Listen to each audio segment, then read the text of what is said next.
kamu ndero kacho kamakaita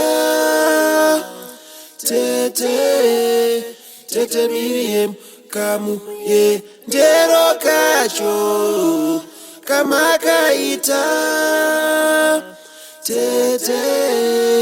tete Miriam.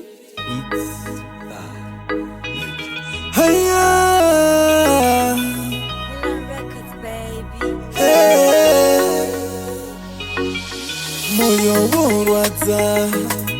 sozi yotenga mu maziso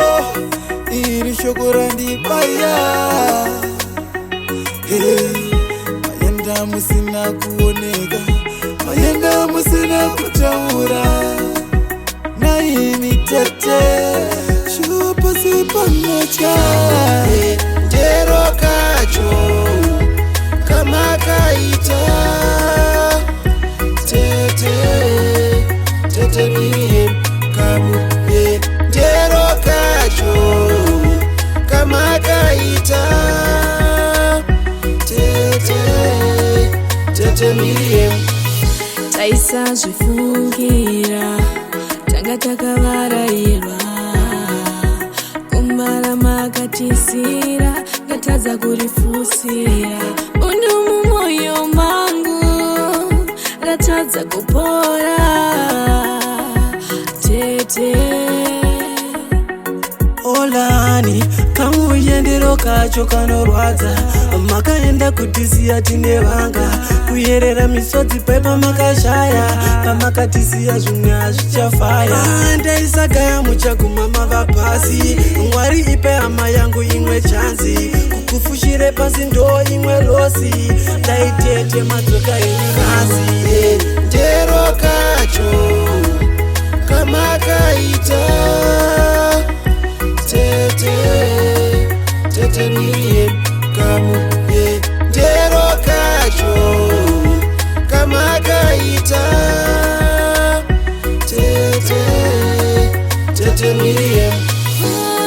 ndochemanani ndoudzane tete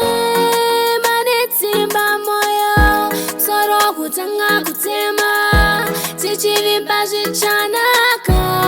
ndiana iziva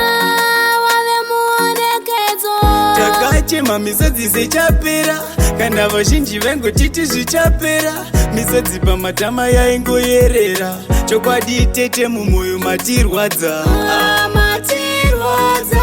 muri mane rinde vana vachasara nani tashota ndero kacho kamakaita tete Miriam kamu ndero kacho kamakaita tete Miriam kamu ndero kacho kamakaita tete Miriam.